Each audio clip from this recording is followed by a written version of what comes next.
Greetings and welcome to Simmer and Gabby preseason special. Rob Simpson along with Bruce Boudreau. And man, oh man, we are ready to go for the 2023-24 hockey season. Are we not, Gabby? Well, it's been a long time coming, it seems, but I'm looking forward to hockey again. That's for sure. Well, we're both very busy individuals. So for our podcast, it's 26 minutes hardcore, and we've got the stopwatch going 26 minutes. Now, in honor of the number 26, for this week, I'm going to bring up the name Joey Kocur, one of the Bruise brothers in the late 80s for the Detroit Red Wings, once cracked a helmet with a punch. Good old-time hockey in the late 1980s. Joey Kocur, ladies and gentlemen. Who do you got, Gabby? Well, once you said 26, the only guy I initially thought of was Barry Melrose, who wore 26 when I was with the Leafs back in the day. And you went through a few numbers, I understand. Yeah, I think, unless I've been told wrong, that I held the record for most Leaf numbers in a career, which is really rare considering it was really kind of short. I had 5 different numbers, so every time I got called up, they gave my number to somebody else, and and when I'd get recalled back up, that guy had my number, so they'd give me something else. What, do you remember them all? I think, 11, 12, 17, 19, and 32. 32 was my last number because who the hell's going to wear 32? So, that was the last time I got called up. 19 was the one I wore the longest, and I think 17 was for very short period of time. I think 17 might have been the playoffs, where I only got called up for the playoffs, and then 11 and 12 were both scattered in there somewhere. If you had your choice of those 5, which one would you go with? Well, 19. I wore 19 my whole career, everywhere I played except for when I got called up with Toronto. So, that was my number. All right. We're going to be talking about the Vancouver Canucks on this program here, and I'm still in the cabin in the woods preseason mode for the moment. But the Canucks, of course, boy, change is being made. Obviously, you're very familiar with that, Gabby, having gone through what was a painful sort of situation last season, and here we are in the start of a new season with Rick Tocchet. What is your general impression of some of the changes that they made? For example, OEL's gone, Luke Schen's gone. They bring in Carson Soucy from Seattle. They bring in Ian Cole. Does this really just come down to Thatcher Demko healthy? Well, I think one thing, there's every team in the NHL goes through changes every year. And when you don't make the playoffs, you probably go through a few more than you would normally want to go through. Example, Vegas, I don't think went through maybe one change from their Stanley Cup team. But when you don't make the playoffs, you make some. But the key is always going to be Thatcher Demko.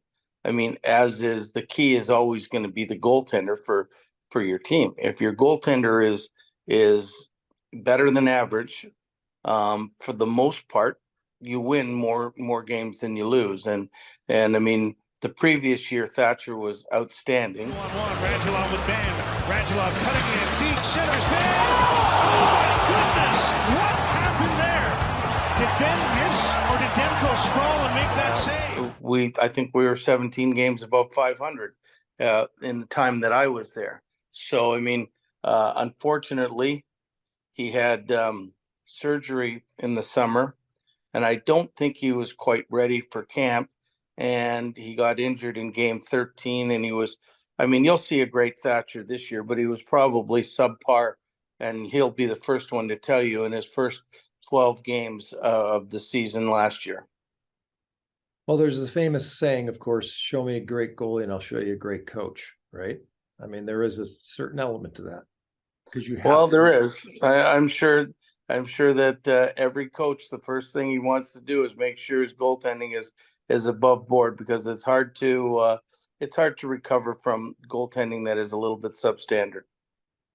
I just wrote an article for Vancouver Hockey Insider that talks a little bit about last year and this year in this way. I'm going to read you a quote.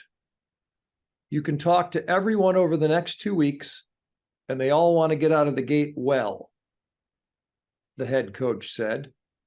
Mm-hmm. The great learning curve on that is that they didn't get off to a great start last year, and they saw what happened and how frustrated they were when they thought they were a playoff team at the end of the year, but they weren't in the playoffs. Rick Tocchet could have said those very things. That was you.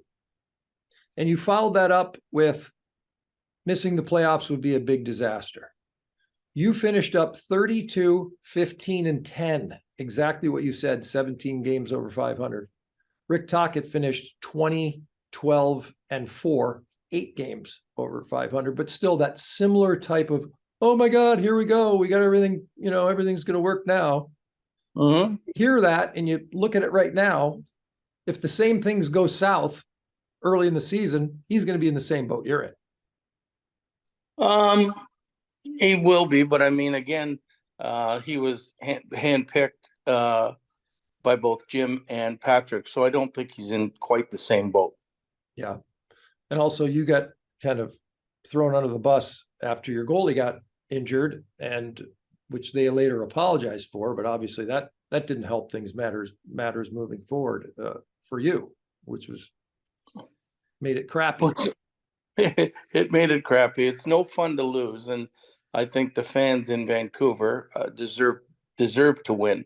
I mean, they're as loyal and a fan base as you want to see, especially like as a Canadian fan base. And I've only been as a coach in Vancouver. They were outstanding, and I've always said, like, I mean, it didn't matter to me. Like, I mean, I was one of those guys that I loved the critiqueness of the fans, because I mean, I was always thinking positive, so I wanted to make sure that if I can get this right, I mean, if we did good, I wanted to be successful, and it was great. But if it was bad, I wasn't running away from that. I was embracing the challenges that we had. But obviously, it didn't quite work out the way I wanted to last year.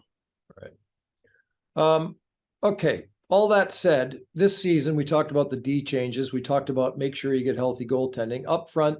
Teddy Bluger, for in some way, shape, or form, is basically, last year it was Curtis Lazar. They plugged him in. This year they plug in Teddy Bluger.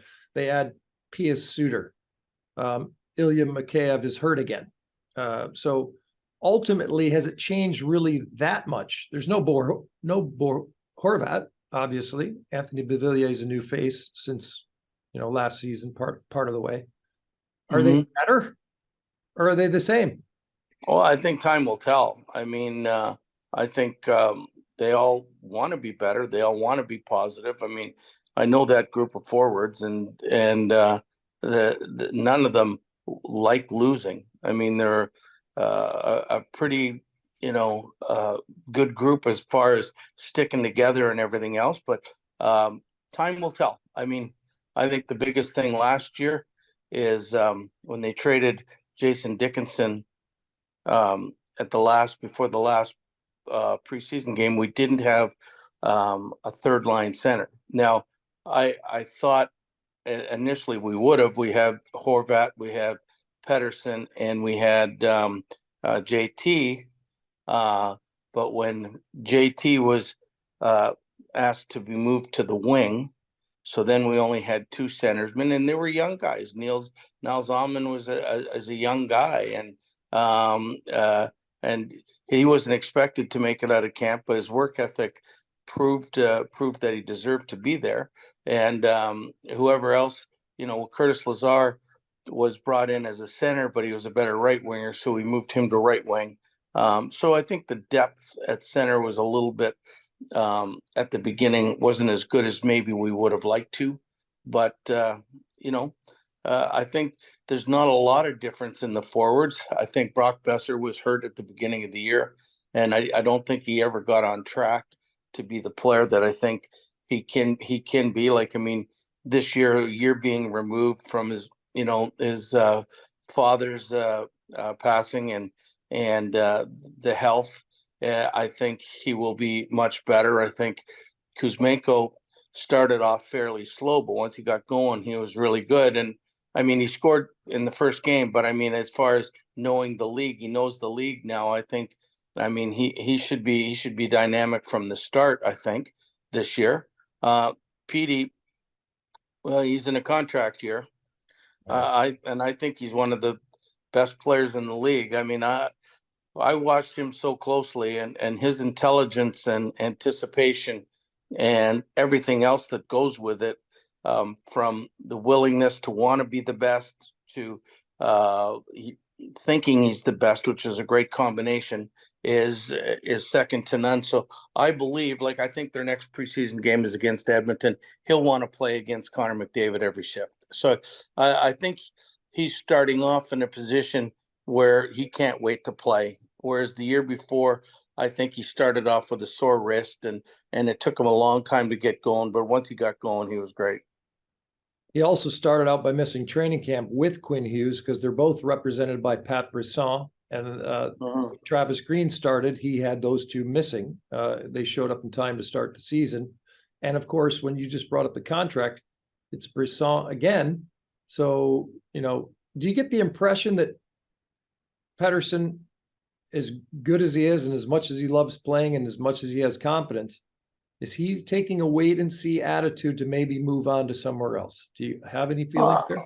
I don't have any feelings there. I just think he's a very confident young man, and I have no idea on the. He wants to thing, win. He wants to win. Well, we all want to win. I mean, and you're never going to see a player ever in any sport say, "Well, I just want my money. I don't care if the team wins or not." We're all going to say we want to win. And that's the most important thing. But I mean, I believe he wants to win, but I believe he wants what he thinks he's worth too. Yeah. The semi-ironic thing about that earlier discussion about centers, and you brought up Nils Aman, is right from the horse's mouth. They're looking for another young center because, you have Pettersson and you have JT Miller. It's a pretty good little duo there, but I know 1-2 is really good. And I mean, they got Ratty in the trade, who was a first round pick. That, matter of fact, when the Islanders came in and played us when I was still there last year, he scored a goal, one of his few goals that he'd scored all year. And so I think they're expecting him to take a leap, but they don't know. Bluger can play center. Pius, who'd they get? Pius Suter. Yeah. I mean, he played pretty regular the last 2 years at center. So, I mean, I think maybe they've already upgraded in that position to start the season. Right. What's your overall feeling on Conor Garland, feisty little water bug winger? Comes to play every night. Like, I mean, sometimes, I wish, he was never on the first power play unit. And I think he was on the first power play unit in Arizona. And he got a lot of points there, but a competitive little guy, a great, like a really likable young man. And I think that he's got a really high hockey IQ. And I think he wishes he was just one step quicker and his shot was a little bit harder. But I mean, I think he's a perennial 15 to 23 goal scorer in this league, especially if he's going to be used in the top six as a top six forward with Vancouver.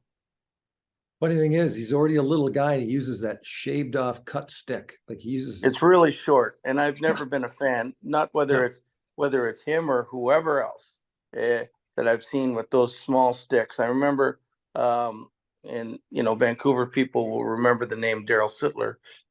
When I first joined Toronto, he came up to me and he said, "You know what? If you want to be a really good player, you got to use a longer stick, and it makes you stick handle from further away and using your speed, and you can make moves. You don't have to get right in tight to make moves."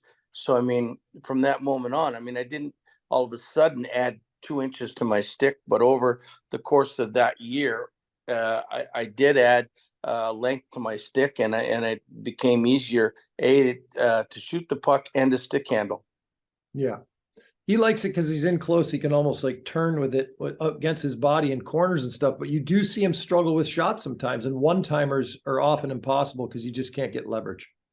Yeah, I mean, you can't have everything perfect the way you want it, but I mean, he's really superior below the circle at or below the goal line at twisting and turning, and he's hard to get. So, I mean, if that helps him there and it takes a little bit off his shot, you got to give and take on some part of your game all the time, and that's probably where he's, you know, I can't think for him, but he's probably relied more on that's his game of twisting and turning and getting loose behind the goal line rather than being in the slot taking shots, which sometimes he gets a hold of it and it goes really good, but it's just not as good as you would like to see on a normal basis. I want to get into the Pacific Division where the Canucks maybe stack up there a little bit this coming season, but just a couple more here specifically on the Canucks. Jack Rathbone has been this guy that's been hanging around, lots of expectations since, I'd say pretty heavy expectations since probably 2021. Fourth rounder back in 2017. He's been seeing time in the preseason already this time. I mean, what is it? What is it? And is the clock ticking? Is time running out on this kid out of Harvard? Well, before I got there, like, I mean, the year before he had, you know, he had a great year in Abbotsford. I mean, I think he was over a point a game, and everybody thought that, you know, he was going to be a shoe-in. And the problem is he got, I think, 2 concussions that year, and I think it put his development back. I mean, the beginning of last year, I mean, I think they wanted to make a commitment to him because, I mean, and he started out and gave him the opportunities and opportunities. Then I started sitting him out a little bit. And then I just remember before the Montreal game that before he got, there was about 4 or 5 games in a row. I said, I'm playing him every game. Let's see what he's got. Yeah. And he was just struggling. I think a lot of it was confidence. I mean, when you're used to scoring and you're used to making offensive plays and all of a sudden it's not happening, it really takes away from the rest of your game. I mean, because that's what you're known for as an offensive player. And hopefully this year, or when he went back to Abbotsford, he regained that confidence because he's got a great shot. He can read on the power play. He can make a really good outlet pass. Whether his defending is good enough or not, that's going to be the question that everybody wants to see in preseason. It wouldn't surprise me at all if he sees 4 or 5 games out of the 6 the Canucks are playing. Right.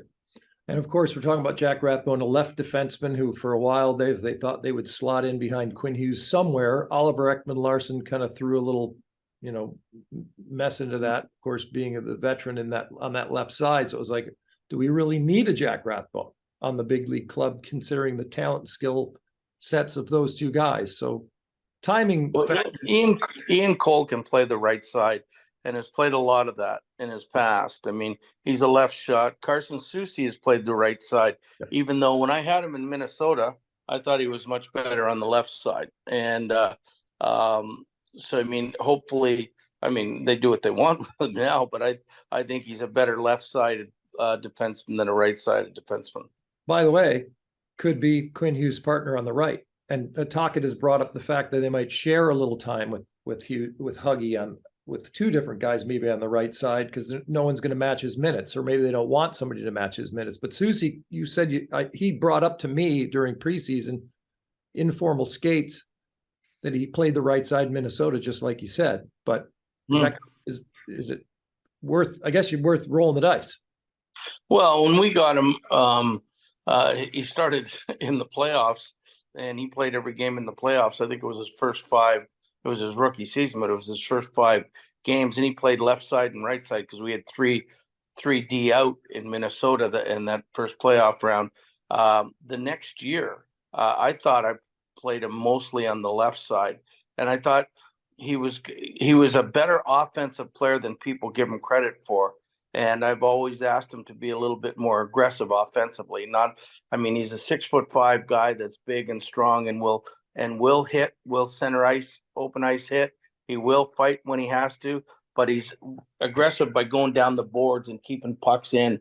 I thought it was a great get because I really liked him. I thought his growth was really good. I was really surprised that Minnesota let him go after a year. So I think he should be a really good get. Ian Cole, it's funny, I don't know him at all, but teams have been writing him off for the last 3 years. He just goes out and plays and gets re-signed and does a great job for any team he goes to. So those two guys, I think, are really going to help the team. I think that makes them an awful lot better defensively on the left side. And if you look at it, other than Quinn Hughes and other than Tyler Myers, they don't have anybody back from the 8 defensemen that they had started the previous year. Yeah. By the way, Jack Rathbone's into the final year of his contract, $850,000, and he has arbitration rights at the end of this coming season. Any advice for Rick Tocchet in general in the market? I mean, he was here since you left, but any advice for him as he starts this season, just in general? He's been coaching long enough. He doesn't need any advice from me.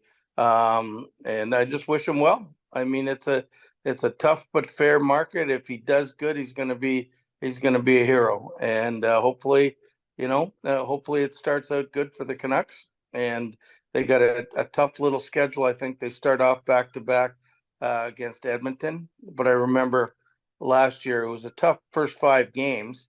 And Jim always said he hated Jim Rutherford didn't like 5 games on the road to start. And so they changed it. The first game is at home, and then I think the next 5 are on the road. But I'm not 100% sure. I haven't followed their schedule that much as of yet. Right. We only have about 4.5 minutes left, Gabby, here in honor of Joey Kocur and Barry Melrose, 26 minutes. We'll talk again before they drop the puck at the start of the season, because we're basically 2 weeks away from opening night. Are the Calgary Flames going to bounce back now that Huberdeau maybe is settled in there, and maybe Daryl Sutter's out, new coach in? What do you think in general? Well, you know what? In general, they got a really good team. If Markstrom plays the way he did 2 years ago, they're going to be a playoff team. They were one of the best teams in the league. I really believe. So, I mean, if Huberdeau, who will guarantee have a better year, for whatever reason, maybe it's just the fact that he started off his first 10 years in Florida, and it was an adjustment. And that happens a lot of the time, I think Kadri will have a better year. And I don't know if it has much to do with the coach, whatever you didn't like about the coach. He won the Jack Adams the year before, so he must have done something right. But I think I've always thought they had a really good team, and I think this year they'll bounce back and have a really good year, and there won't be any excuses for them. I think there's going to be kind of a bubble situation going on. I don't know if I think Calgary's going to be better than that. I expect to bounce back from them. I think Seattle's going to be in that little group with Vancouver. They're going to be duking it out for that spot. And it's Ian Cole with Vancouver. Brian Dumoulin's going to try to bounce. He had a 25-point year last season, but bounced back maybe defensively after playing 82 games. He's in Seattle. So you got the 2 teammates that were cup winners in Pittsburgh in that division. And then of course you have Soucy jumping up across the border. I don't think Seattle's going to catch anybody by surprise this year. Yeah. And that's another thing. I mean, I look at Vegas, they didn't start playing until the All-Star break. I mean, they were in the midst of who was going to make the playoffs and who wasn't going to make the playoffs until the All-Star break. And then they took off like crazy. So I think they're there. I think Edmonton, everybody is sort of given them you're the best. And I mean, they'll have to go out and prove it right from the start, but we will see about whether Edmonton can do it, but they certainly have the talent. I mean, I think their forward list is as good as anybody. And so I think the Pacific Division is really tough this year. I think every team is going to be every game is going to be a battle, and it'll be interesting to see who comes out on top. And naturally, we come full circle from where we started to where we finish, and that would be Edmonton. Is Stuart Skinner. I mean, Matty Beniers ends up winning the Calder, kind of going away. But, Stuart Skinner's a Calder finalist, and it's going to come, let's face it, end of the day, it's between the pipes again. And that's end of the day, and it's been proven when you've got the best players in the world, and you're looking at Connor McDavid and Draisaitl. If you look at Pittsburgh, since they've won the cup in 16-17, I mean, every year it seems like it's okay. If Tristan Jarry's good, Pittsburgh wins. I can go down the road with the Leafs. Everybody said, the same thing about their goaltending being, that's the question mark. But I mean, if you have great goaltending, you have a chance to win. The Canucks have great goaltending when he's on and when he's healthy. And they have a really good goaltending coach. So I really believe that if Thatcher Demko can play, and you know what, the other thing too is I think with Casey DeSmith, they got a bona fide NHL goalie as a backup if in case anything happens. Take nothing away from Colin Delia or Spencer Martin, but I mean, they were young guys put into a tough task last year. And I think the Vancouver goaltending is much better to start the year than it was, say, after game 12 of last year. So, I mean, it'll be really interesting to see what happens. I expect them to be a tough out every night. Yep. All right, the buzzer sounds. 26 minutes. Simmer and Gabby. By the way, who's the hottest? Maybe not the best goalie you ever had, because you're obviously Washington, Anaheim, etc. Who's the hottest goalie you ever had? Like at any moment, like just or run. Well, you know what? It's crazy you ask. And neither one were NHL goalies, but both of them. Travis Scott in the East Coast League was the MVP. We won the cup. Freddie Kasivi was the MVP. We won the cup. And the two times we were in the finals and we didn't win the cup, we faced Patrick Waugh and Carey Price. So goes to show you how I think about goaltending. That would be the Kelly Cup and the Calder Cup. Yes. Calder was Hershey. Where was the Kelly? I was in Mississippi in the East Coast Hockey League. With the Seawolves? And then the Seawolves. And then the other two, Carey Price played for Hamilton. They won it. And Patrick Waugh's rookie year was in Sherbrooke. So and they won it. There you go. Gabby, great stuff. It's good talking to you. Good talking to you, Gabby. Simmer and Gabby, we'll talk to you next time. Thank you very much. Have a great day. Enjoy the hockey action.